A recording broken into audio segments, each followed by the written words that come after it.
Good afternoon, and thank you for joining us. I'm Alexander Martin. I'm a professor in the History Department and faculty fellow at the Nanovik Institute, and my area of specialization is Imperial Russia. Our program today will be a conversation with Professor Wojciech Materski, a distinguished historian at the Polish Academy of Sciences, about his book, From the Tsars to the Tsar, which I take it as a reference to Vladimir Putin, a study of Russia's politics of memory. Last year, Professor Materski's book won the annual book award of the Janusz Kurtyka Foundation. The Janusz Kurtyka Foundation is a Polish institution dedicated to promoting Polish historical scholarship abroad. We have only an hour, so we have to keep to a tight schedule. We will first hear for a few minutes from Łukasz Płoski, who manages the Janusz Kurtyka Foundation's Book Award program. Mr. Płoski organizes the book prize competition, sees to it that the winning books are translated and published abroad, and organizes discussions such as this one today. Next, I will briefly introduce our main speaker, and then Professor Materski will speak to us about his work on Russian historical memory. And at the end, we will have time for Q&A. Before I turn the microphone over to Łukasz Płoski, I would like to ask all of you to turn on the interpreting function on your Zoom link. If you go to the bottom, there ought to be a little globe icon. If you don't find the globe icon immediately, you should go to More, and you should see Interpretation.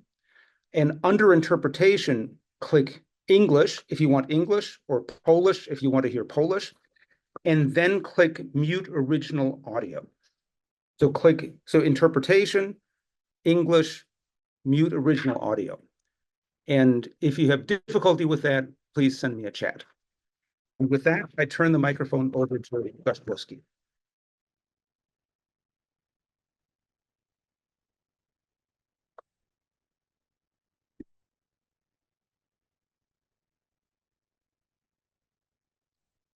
Who was here a moment ago.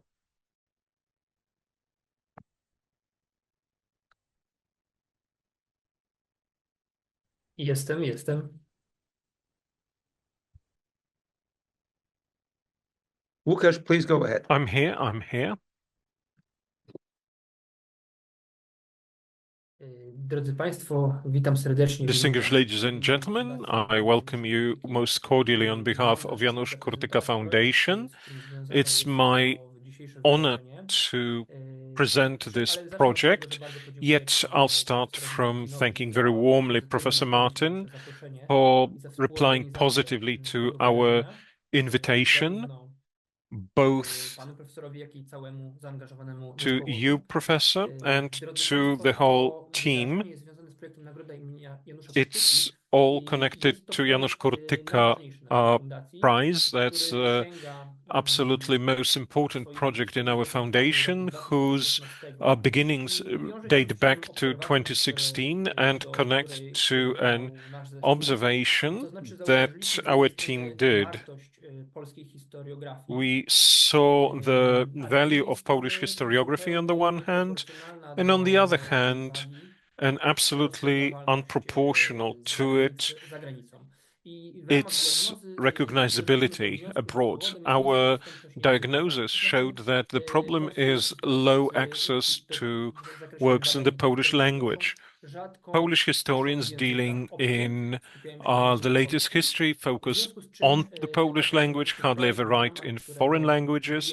So we developed a project which lets us choose the best books to ensure the highest quality. We translate those into foreign languages, and we cooperate with international publishing houses, and we promote our products during meetings like this. So this project is a particular remedy to a problem that we diagnosed. The competition, ladies and gentlemen, is very rigorous. It's done in several stages. There are scientific reviews, work of the whole team, experts' discussions, and at the end there is the verdict, and the chosen book is translated into foreign languages. We've now worked with De Gruyter, Caroline Academic Press, and also Routledge. That's not where the story ends. We're trying to include our researchers into international discussions, embarking on cooperation with, for example, your universities. We've worked with the Central Connecticut State University, University of Kansas, University College London, University of Vienna, and the Regensburg University. They are selected ones, and this shows what we are satisfied to see, namely that the books that we publish, as well as the books that the foreign publishers publish, reach people and that they start discussions. This meeting is connected to the 7th round of our project. It's based on the book From Tsar to Tsar, Study of Russian Historical Politics. De Gruyter will publish it during the coming months. This project would have been impossible if not for the support from our grant giver, the budget of the Polish state, provided by the Minister of Science and Higher Education as part of social responsibility of a science program. Well, time's limited, so without further ado, now I'll ask our speaker, and I'll wait for the lecture of Professor. I'll ask for Professor Martin for introduction, and then Professor Materski for his lecture. Thank you very much for being with us. Thank you very much, Łukasz. At this point, let me say a few words to introduce our main speaker and the theme of his award-winning book. Russia has a long and complicated history with its Western neighbors, particularly. And I'm just checking whether my microphone is on. And the history of Russia's relations is of profound importance for current events today. Let me briefly summarize that history for you. If you go back to about 1600, Russia and Poland controlled both their own present-day territories and everything that lies in between. That is what is now Lithuania, Belarus, and most of Ukraine. The Russians and Poles were longstanding rivals, but until the early 1700s, they were evenly matched.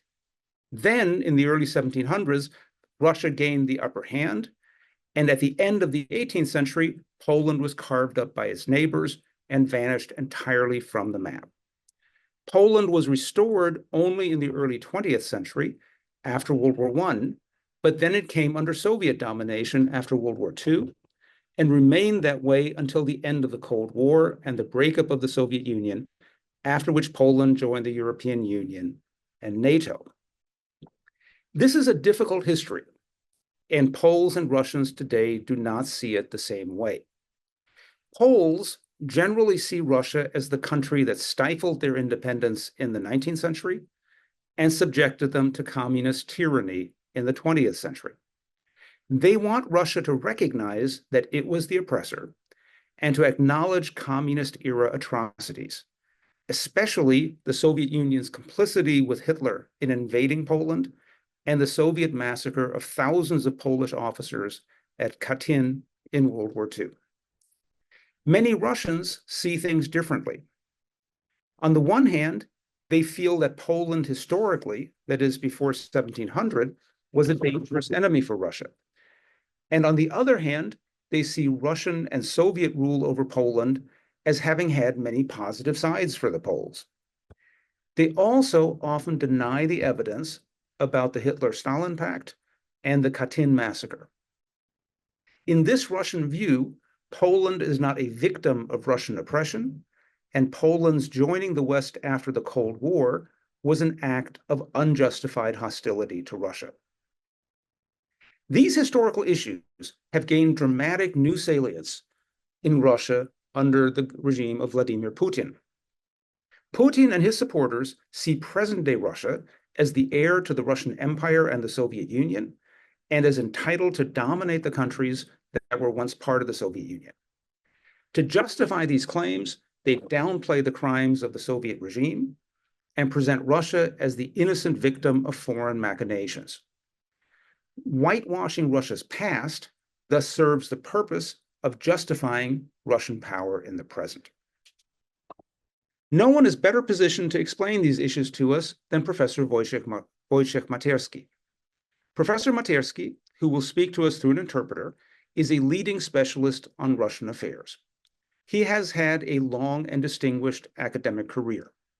He earned his MA, PhD, and habilitation in the fields of history and political science between 1969 and 1981. Among other academic appointments, he has been with the Institute of Political Studies of the Polish Academy of Sciences since 1973. That's 51 years, including almost a decade as the Institute's director.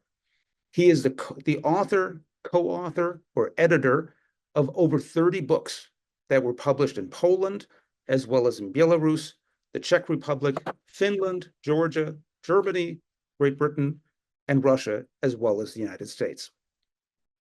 Professor Matersky's involvement in Polish-Russian relations is not just a matter of academic scholarship. He began his career when Poland itself was part of the Soviet bloc. And as a mid-career and then senior scholar, he has been a participant in the often difficult dialogue between Poland and Russia on the two countries' history. He writes in his book that Gorbachev came to Warsaw in 1988 to claim that the Soviets had no records about the Katyn massacre. And then he adds, "I was at the meeting and heard Gorbachev say this." He describes the joint Polish-Russian Historians Commission that was established in 2002 and writes, "I was a member of the commission, so I had firsthand knowledge." He describes how Vladimir Putin stated falsehoods in 2010 about the background to the Katyn massacre and adds, "I was there and heard him say this." Professor Wojciech Matersky is both a scholar and an eyewitness of the politics of historical memory in modern Russia, and I'm honored to be able to introduce his talk today.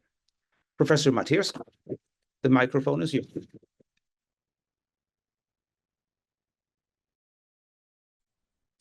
Witam wszystkich Państwa. Chciałem podziękować Let panu me welcome profesorowi all of you, ladies and gentlemen. I'd like to thank Professor Martin for the possibility of presenting my book at such a prestigious university. Thank you, Professor. I have dealt with Russia, as you said, Professor, for more than half a century, both Tsarist and Soviet Russia, and also Russia and the post-Soviet space post-1991. That is after the breakup of the Soviet Union. I've visited the Soviet Union many times, then Russia. I estimate that I stayed there in Moscow, Leningrad, St. Petersburg for more or less 2 years. From the beginning of my work as a research historian, unfortunately it's already been half a century, I have carefully studied Russian historiography. I also try to follow Russian journalism, cinema, TV, and for some time now also Russian portals available online. I think that on these grounds I have formed a fairly reliable opinion about the attitude of Russians to history, and I believe that it is a faithful reflection of the historical policy of the state. I have attempted to reconstruct this policy in the book that is the subject of our discussion today, emphasizing its surprisingly convergent content, both in the Tsars and the Soviet periods and in the recent decades. On the grounds of the knowledge, I've started to work on this book, trying to analyze and prove the claim about a particular phenomenon that the historical policy of Russia has been. In basic foundations, it has been absolutely coherent. In Russia, it all started from the history of Nikolai Karamzin's history of the Russian state, two current school history textbooks. This policy can be broken into clearly distinguishable periods, Tsarist, Soviet, and Russian, yet they all show far-reaching convergence. This concerns a comparable territory, an Asian European type of civilization, a vertical model of power without any checks, and the facade-like nature of democratic institutions, comparable mechanisms for mythologizing the past, an extensive system for controlling and disciplining the society, also its low average level of education, and the resulting uncritical approach to the historical policy of the authorities. Also, the authorities' susceptibility to the Great Russian megalomania. With the tool of historical policy, Russia has always reinforced the position of ruler.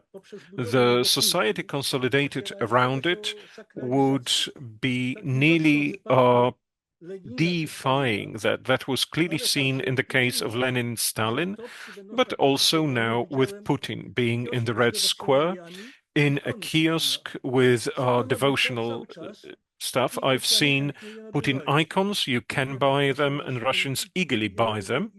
I don't know what this has to do with the cult, understood denominationally, well, religiously, but definitely there is a cult of a person.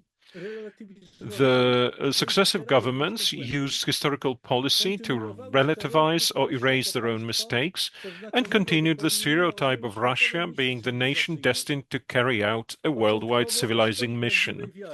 Originally the refuge of truth faith, Third Rome, after the fall of the original Rome and Byzantium being the only center of true faith, then the leader leading humanity to the brightest future, the hub of communism, with Comintern being its tool, and then introducing the ideology of the so-called Ruski Mir, which is a foreign policy doctrine aiming at creating a suprastate network of links, which is to create Russia in the capacity of a global center of civilization, impose Russian rules on the world, its goals and methods of achieving them.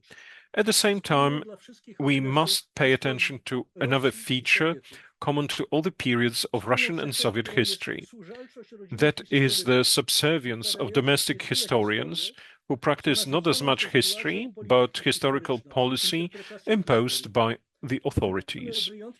Commendable exceptions to this were and still are being ruthlessly destroyed, like the entire Memorial Association and its historians. The association was banned by the authorities in 2022. This is the year when Memorial was awarded the Nobel Peace Prize. The book was first published in 2017. This is that book, so it did not cover the most tragic page of the Russian Federation's recent years, that is, its invasion on Ukraine and its war conducted in an exceptionally brutal manner.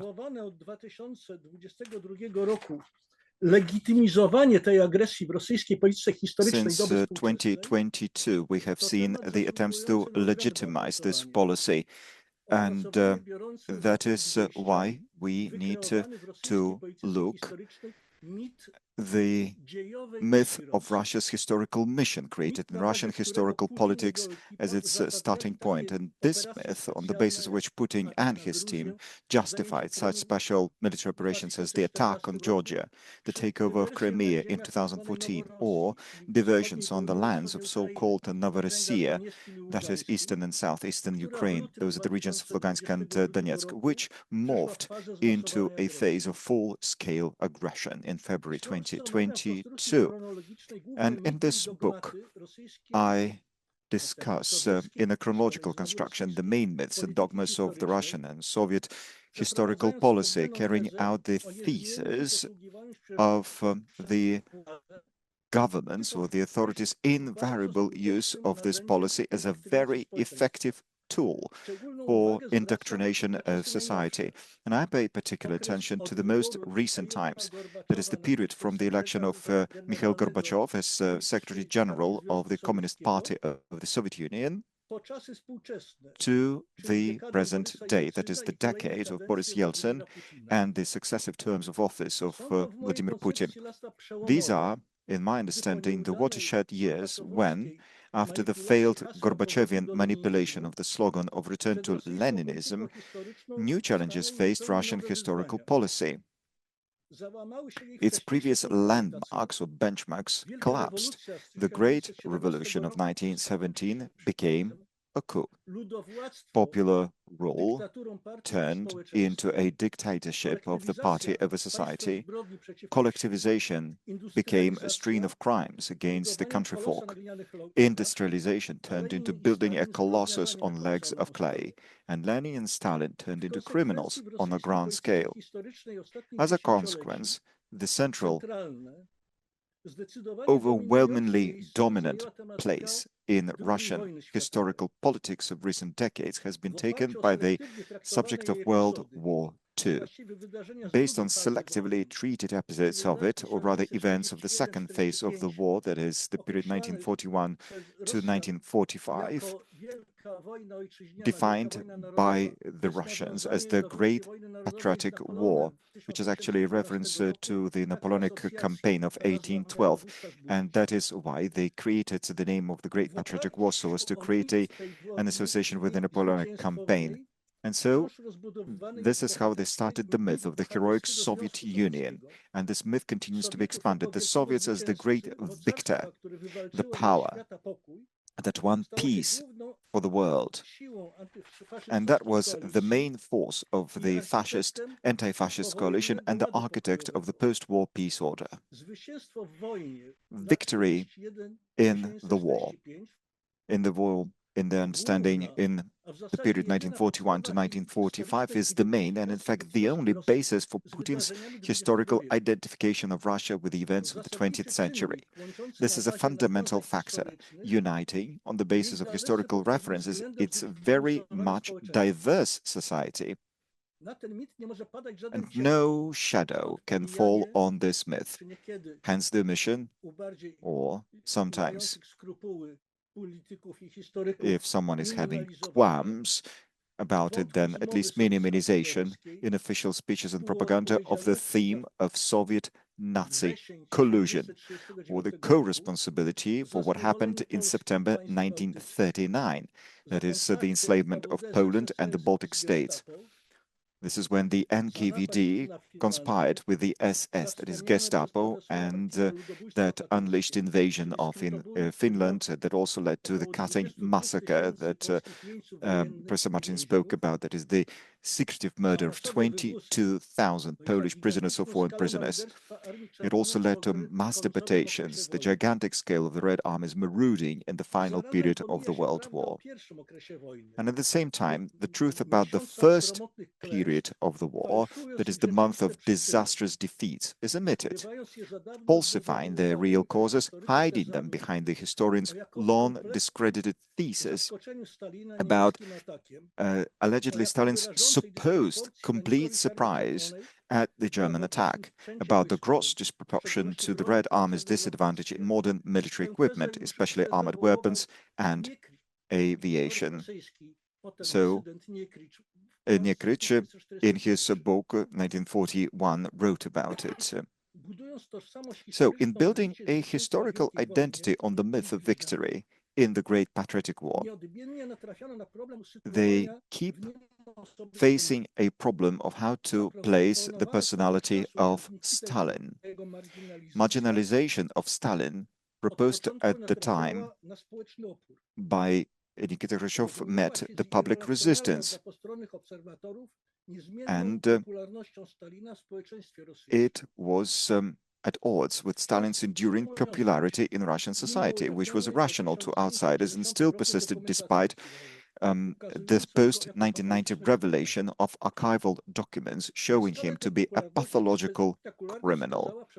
So the scale of this popularity was spectacularly demonstrated by a 2008 polling carried out by the TV channel Rossiya as the figure from Russian history most worthy of commemoration. Under the conditions of a huge turnout, it is estimated that around 50 million participants took part in that vote, and actually many people could cast their ballots several times, but all modes of casting ballots were possible by phone, email, letter, and so every vote counted. So the results can be considered as very representative. Apologies. So it was announced that Prince Alexander Nevsky was the winner of the plebiscite ahead of Prime Minister Stolypin and ahead of Joseph Stalin. Those results have been challenged, particularly on the internet, and they were challenged as manipulation. For in popular opinion, the real winner of the vote was Stalin.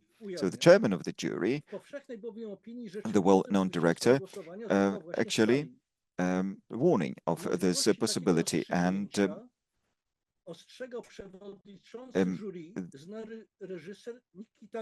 Nikita Mikhalkov, a very famous film director from Russia, warned of such possibility of such an outcome in a statement given to the press at the halfway point of the voting, admittedly without naming a person, but quite clearly he said the following, I quote, "We may find ourselves in a situation where the winner, as a significant proportion of voters want, turns out to be an absolute ruler, practicing arbitrariness and disregarding the opinion of the people." So to avoid such a situation, the final results were probably manipulated. So in assessing this approach to the person of Stalin, it is necessary to emphasize that Russia has never been a democratic state. Well, Kerensky's episode doesn't really count because it was very short and then the war started. So in the times of Kerensky, the situation was quite different. And so it cannot be described as a democratic episode. Also, Yeltsin's inept attempts cannot be described as a successful attempt to establish a democratic state. So it's society, Russian society, since Mongolian times, was accustomed to the cult of strong power, strong hand. They do not understand democratic mechanism, despise them as ineffective, weakening the supreme power.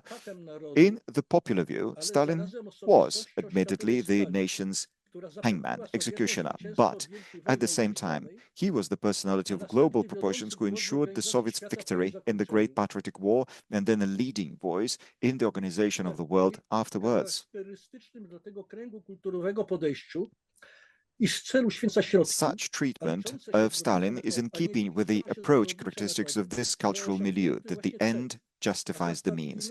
It is not the criminal methods that count, but the end achieved. And under Stalin, there was undoubtedly a colossal increase in the power of the empire, which took a position on the international stage far exceeding that of Russia before the First World War under the Tsars. So the Soviet Union has become the second pole of the bipolar world. The Soviet Union had remained such until the Gorbachev era, although the weakness of this pole was severely exposed by the war against Afghanistan. An attempt to move away from pushing such a vision of the history of the Soviet period was the decade of Boris Yeltsin's presidency, and the change was most conspicuous in the school history textbooks that were quite critical as far as the Soviet period is concerned, speaking directly of crimes and degenerations.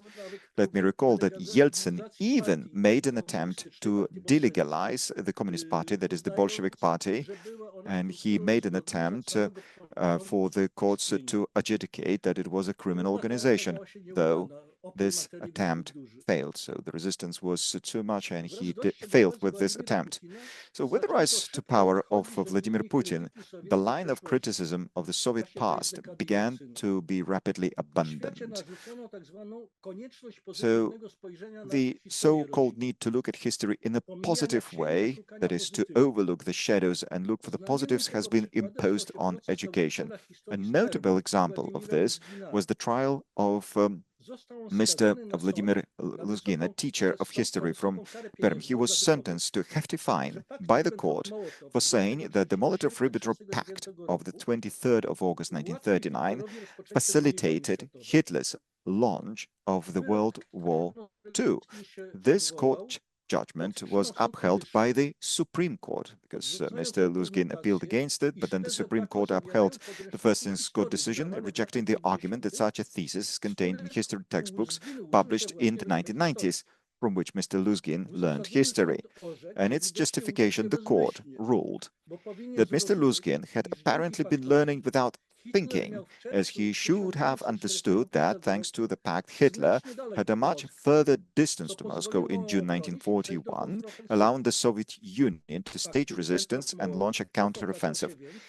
And the Molotov-Ribbentrop Pact thus proved, obviously to any thinking Russian, to be a far-sighted move, confirming the strategic sense of Stalin's courageous decision.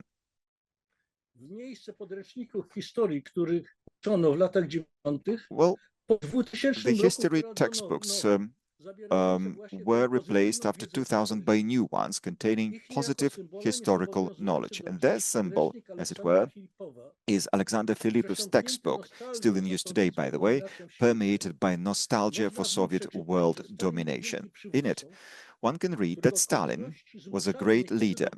Miscellaneous circumstances sometimes forced Stalin to make decisions that were morally ambiguous, but effectively saved the state from internal and external enemies. And it is true that he has led the nation to a position of global hegemony. From Filipov's textbook, students learn, among other things, that the Great Famine in Ukraine never happened, that the supposedly massive atrocities of the 1930s, that is, the so-called purges, were a necessary response to opposition to the modernization, particularly in the army. We can also read in that textbook that Molotov-Ribbentrop Pact was a reaction to the Munich meeting, that is, to the collusion of the capitalist powers against the Soviet Union.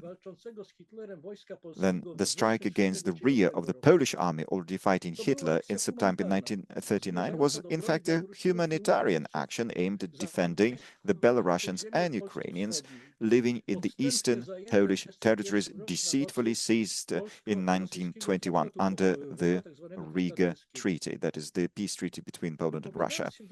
Well, speaking in 2006 about the level of high school and university Russian history textbooks, Vladimir Putin stated that in the last decade of the 20th century, they were written according to foreign expectations. And let me quote Putin. He said, they danced to the tune of foreign grunts, hence the black picture of Soviet history, end of quote.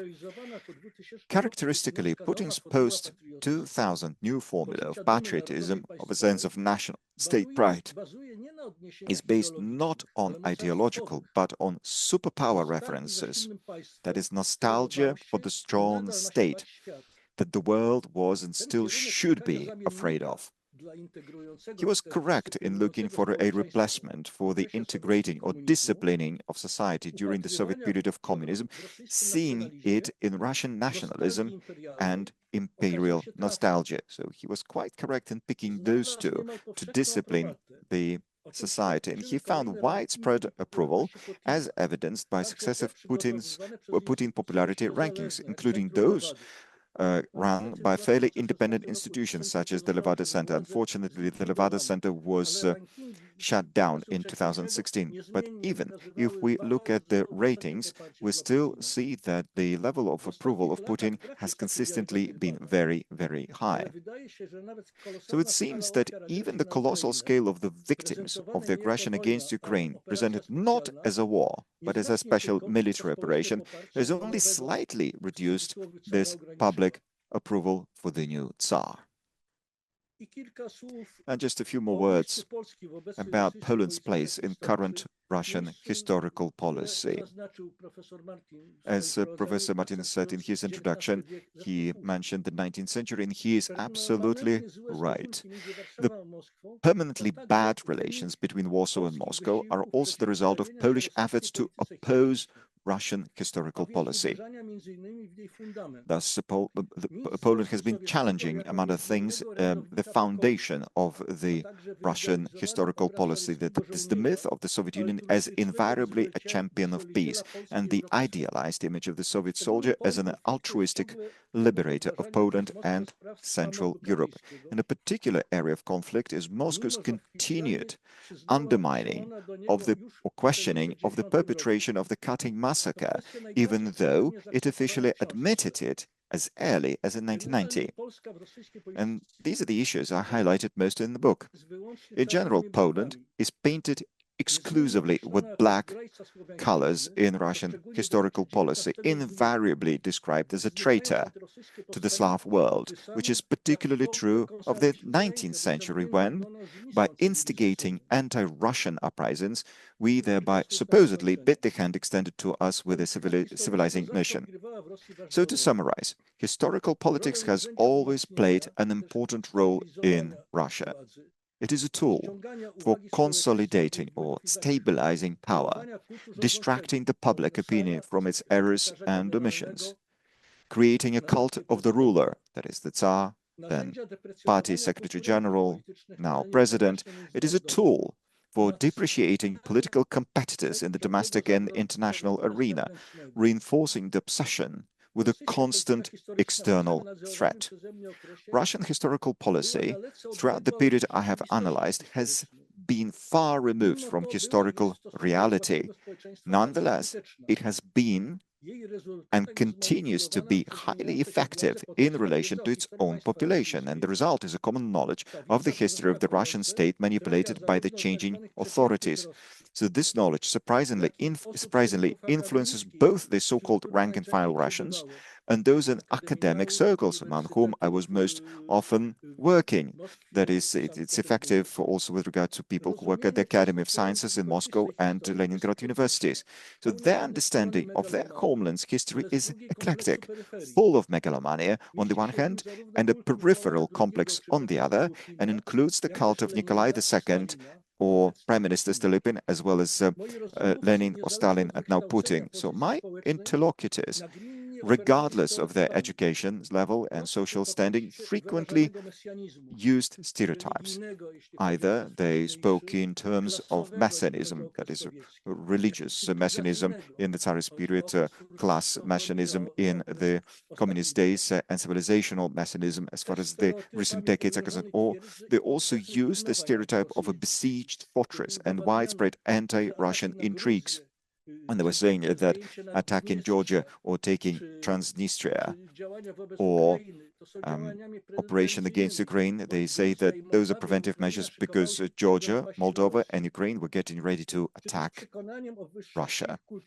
Or, for instance, they're convinced of the superiority of their culture and civilization, not infected by the rottenness of the so-called West.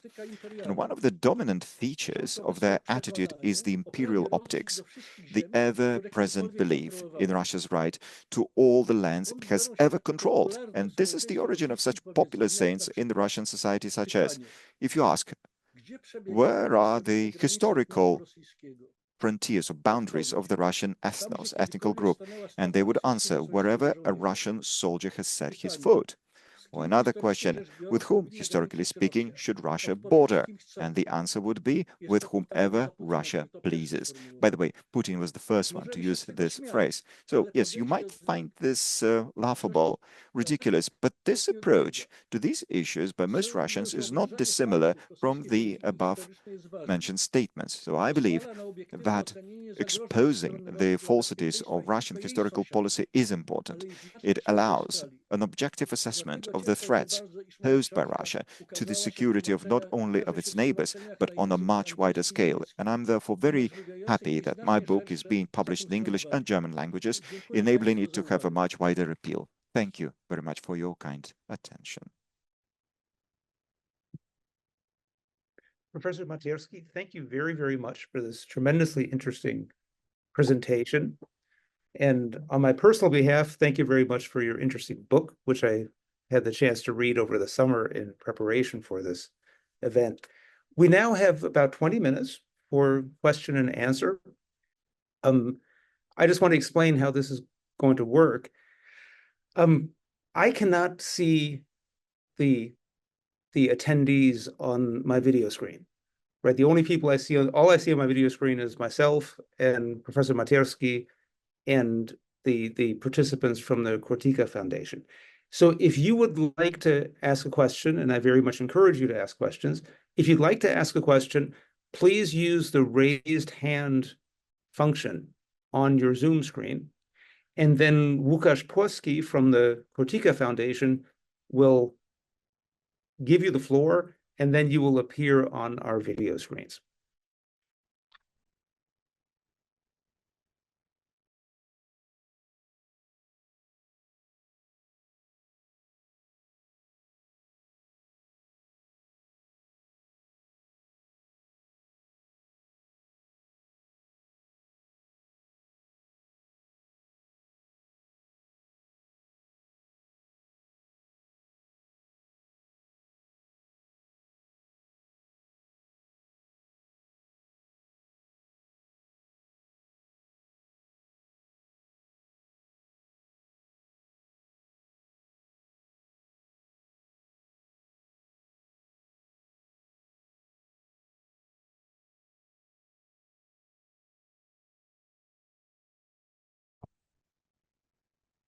Hello?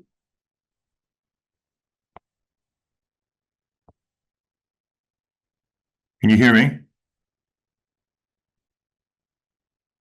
Yes. Hi, good afternoon. I was wondering, given this sort of rather almost pessimistic view of the situation in Russia in terms of this historical policy, if you will, this Russian historical policy, what can be the role of the international scholarly community in the face of this almost fortress-like mentality in Russia?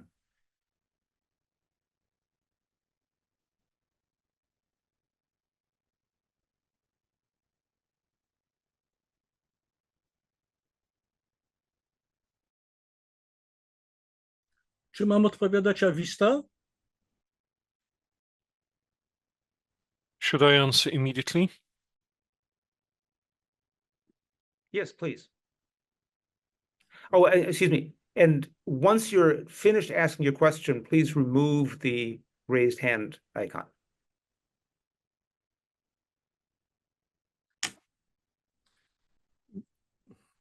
Dziękuję za ten głos i to Thank you very pytanie. much for this Może zacznę od małego question. komentarza. Maybe I start with a short word of comment.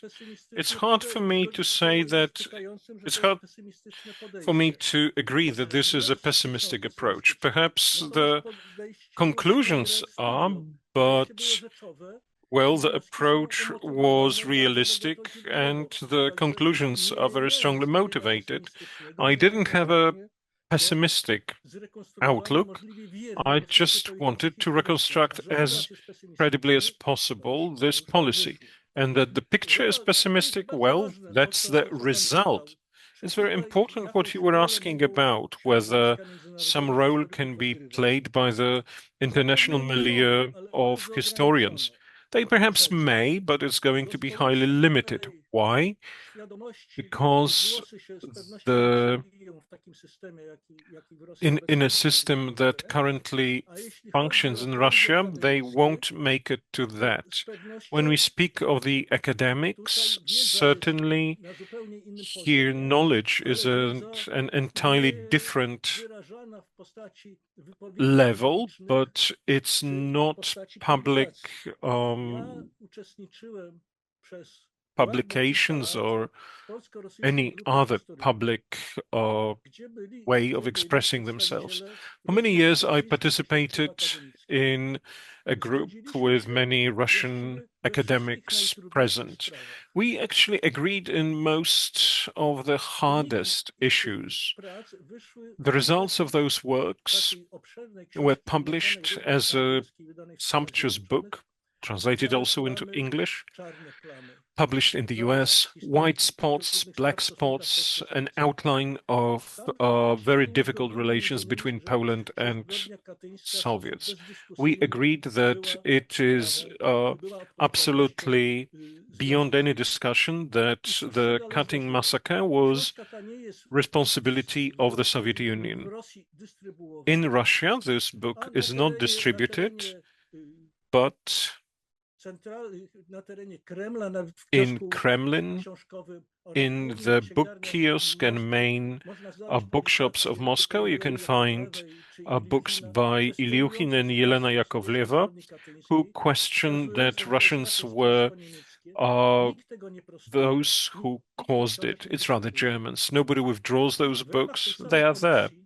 As part of the same committee, we discussed and debated the so-called anti-Katyn myth created still under Gorbachev, namely a claim that Katyn was a retaliation to the murder during the war of 1920 of Soviet prisoners of war in Polish POW camps. As we ascertained on very extensive documentation, there was no murder. The conditions were difficult. The Polish state was just in an initial stage of its organization after a long period of partitioning. There was no organizational capacity, so the mortality was high, reaching up to perhaps 18,000 altogether. Russia still publishes books about Katyn massacre, being at par with that genocide of Soviet POWs, speaking of 60, 80,000 of victims, 100,000 of Red Army soldiers were shot dead by Poles. Russian historians do not set things straight, even those who, together with me, sat at the round table and who agreed the text of this joint expertise are white spots, black spots. Those people do not take the floor, they're afraid. Speaking of school books, the situation is horrible. I tried to point that using examples. Irrespective of how much we try, the content verifying certain myths that we're trying to do, they don't really make it to Russia, and in the foreseeable future, they won't make it to the Russian public. I'd be very pessimistic about it. Those realms, cultural realms, civilizational realms, whether they can make any impact on verification of the content which is most glaring, which has been most manipulated in Russian historical policy.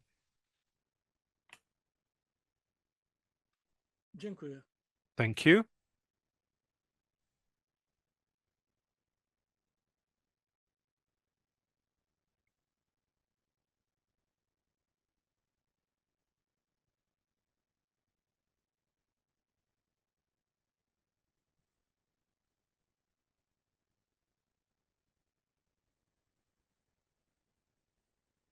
Yes, if you have further questions, please use the raised hand icon.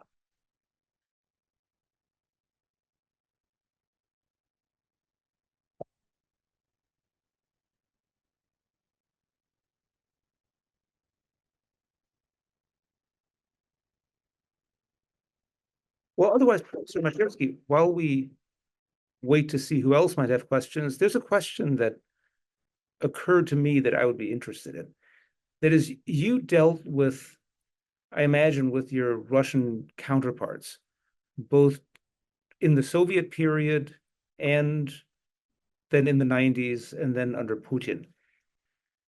Did the opening or after the end of the Soviet period, there was a great opening of Russian society to contacts with the West. Did those contacts have an influence on the historical conceptions that you're describing? I guess a different way of saying that is, do the Russians with whom you've interacted, let's say since the year 2000, did they see these historical myths differently than they might have in the 1970s or 1970s?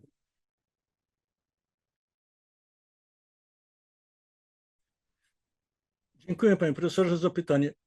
Z całą pewnością Thank you for that postrzegali inaczej, question, Professor. natomiast Yes, mnie absolutely, trudno with absolute ustalić, certainty. Yes, they jak to did. rzeczywiście But it's hard for wyglądało w me okresie to sowieckim.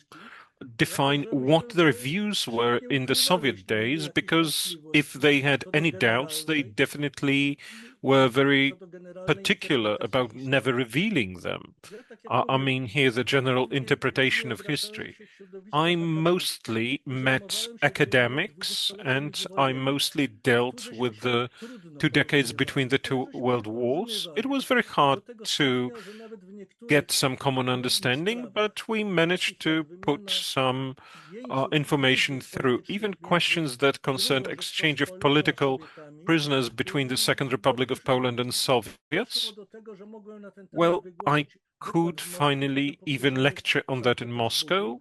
My Wówczas lecture też was nie było repeated większych then in oporów. St. Petersburg, Natomiast bardzo and there were trudno no było major się zapoznać acts of resistance. stronę, However, it was very hard weryfikując to czy take nadzorującą any oficjalną content linię, that jeśli would chodzi o politykę in any zagraniczną way Związku Sowieckiego w change the stosunku official Polski line jeszcze w of their okresie policy międzywojennym. in Ale Polish-Soviet relationship. It was tu w rozmowach near impossible prywatnych to to publish. rzeczywiście In łatwiej się było private porozumieć. talks, it was easier to Natomiast reach some gdy understanding. dochodziło do However, jakichś when it came oficjalnych to some konferencji, official seminariów, conferences, no już seminars, nie well, znajdowałem, nie here znajdowano I could not ludzi, którzy by find people chcieli, że tak powiem, who would be wejść w ready and dyskusję eager na poziomie to źródeł.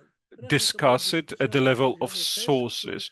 nie These were należało rather weryfikować. claims that you Rzeczywiście bardzo się would zmieniło rather po not verify. 90 roku, Things ale did zmieniło się change a lot głównie, after tak jak mówię, w tych 1990, kręgach, w których mostly, as I ja say, mogłem in się z nimi those milieus. I can miałem do say that czynienia. it W was kręgach so in the akademickich. realms that I Tego, dealt with, the czego najlepszym academic przykładem milieu. były nasze The best prace example here zaczęte w are our works, 1952 which we roku started in nad 1992 Zbrodnią on the Wówczas cutting to powołano massacre. wspólną komisję Then a historyczną joint historical do committee badania was set up do to badania zbrodni investigate katyńskich, the z cutting której massacre or sekretarz the naukowy ze cutting strony crime. The rosyjskiej scientific była secretary znana on the Russian side historyczka was profesor Natalia Lebiediewa. Professor Natalia Sekretarem naukowym Lebiedieva, naszej well-known wspólnoty byłem historian, ja. and I was Nasze her Polish prace counterpart. przyniosły Our 4 ogromne works tomy, brought to jest prawie 4 huge 2000 volumes, dokumentów, that's nearly wydane po 2,000 polsku, miały documents, być równolegle published wydawane in po Polish. rosyjsku. They were Po supposed to rosyjsku be wyszły published in zresztą, parallel przy drugim in Russian. już były One volume problemy was tak duże, że printed. w końcu się There nie were ukazały w such big ogóle. problems with the second that it Przetrwały was never to już było po published. And 2000 volumes roku, 3 kiedy and 4, władze that Putina was after nawet nie Putin's próbowaliśmy rise to wymóc power. We rosyjskiej didn't even części try to force the Russian historyków, żeby się part of the ukazały. committee its Czyli w tym publication. okresie, w latach So 90., at jeszcze that lat time, in Jelcyna, the 1990s, under kiedy Yeltsin, że tak powiem, z when, najwyższego if I can say szczebla so, krytykowano partię, there krytykowano was personalnie criticism of the party osoby from the highest rządzące level, wcześniej. and people who used to govern earlier were Można criticized było in person. So zauważyć at that również w time, you kręgach could inteligencji, also w see kręgach among the historyków intelligentsia, akademickich, among kryminałowców the academic pogańskich, historians, jak gdyby political zainteresowani scientists, tematami dotąd interest niepodejmowanymi. in Wielu z subjects nich that had not been zaangażowało się w tackled takie kręgi, to before. należy Many of przyznać them i became uznać. involved here, Okazało and się that bardzo needs dużo przede wszystkim recognition. wyborów dokumentów Especially plenty of selections of przechowywanych, documents to were znaczy materiały archiwalne. published based on their Dostęp do tych archival materiałów do queries. 94 Access roku to był those materials generalnie until ograniczony. Dopiero 1994 później was zaczęto je near stopniowo dostęp unlimited. ograniczać. That access was only I limited dużo gradually osób w drugiej later. kadencji Jelcyna And było in bardzo trudno Yeltsin's i dostać second do term, it was already harder to get to some materials concerning difficult Soviet-German relations in the Russian archives of foreign policy early in the 1990s. I would receive certain files. After 1995, I learned that they never existed. When I said that I had the call signs and I showed them, they told me that there was a rearrangement of that complex and such call signs don't exist. If I have any other, they may bring those documents to me. What am I aiming at? What you're asking, Professor, about? Some kind of opening towards the West or towards this real knowledge of their own history was visible in the 1990s and after the year 2000 that rapidly shrank. And actually no difficult subject when it comes to Russian historians. Well, not only now, I'm talking about the time until 2020. Later, those contacts were fully interrupted. No such subject could have been tackled, even though several years ago I published a book entitled Five Lies of Lenin. Lenin lied when it came to the five fundamental issues in his doctrine. There was plenty of interest. I had the Moscow University asking me for translation, also the Nauka publishers. I published them a copy and it's gone. From that moment on, nothing. So now it's a most difficult time to interpret events in the former categories. Yet, if there was any thaw after 2000, if there was some opening on the West in historiography, as far as historians are concerned, those who now want to launch some kind of cooperation or count on grants are afraid because they may get that information that they are agents of foreign services and that they infiltrate the milieu. So they can be tagged with something like that. Thank you. Thank you. Thank you very much. And I think we may have time for one more question. And I see that Sean Griffin has raised his hand.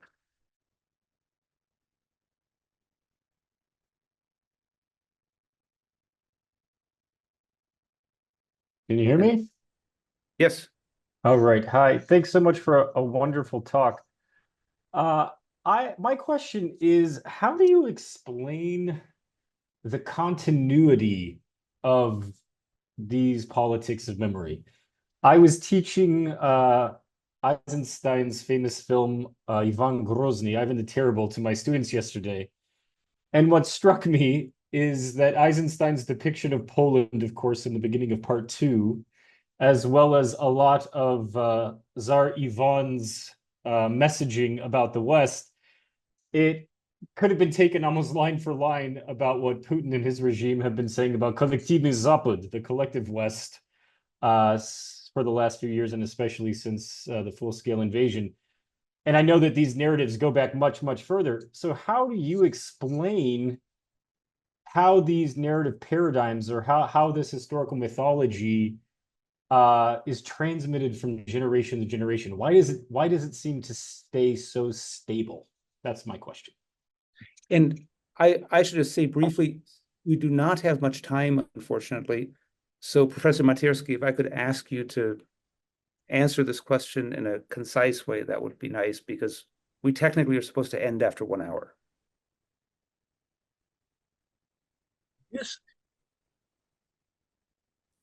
Jest to społeczeństwo, Well, this is society has the cult of strong hand, dictatorship style authority in the DNA.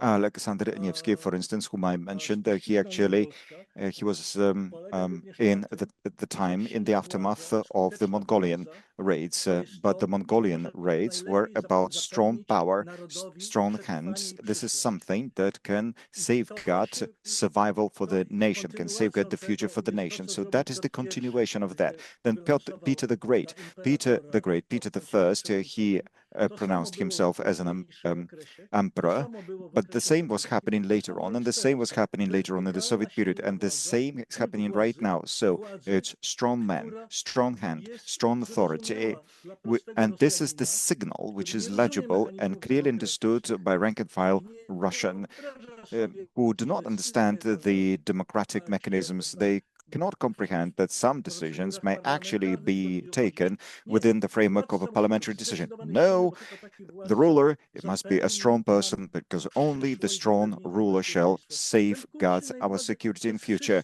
So that is the type of narrative that has been imposed throughout history. And now there is this, maybe the stereotype, or maybe this is in DNA, so to speak. So this is how it is functioning. It's part of their bloodstream. I don't know if I have been able to express my thoughts clearly, but given the pressure of time, I cannot further dwell on this topic. I really wish we could continue this because for my part, I'm really enjoying this discussion. Unfortunately, this is all the time we have. So again, the book is From the Tsars to the Tsar, in quotation marks, a study of Russia's politics of memory. Thank you very much, Professor Matersky, for coming and speaking to us. I want to thank Łukasz Płoski and the Kurtyki Foundation for making this possible, as well as to the Nanovic Institute here at Notre Dame for hosting this event. And thank you to all of you who came and listened to us today and participated in the discussion.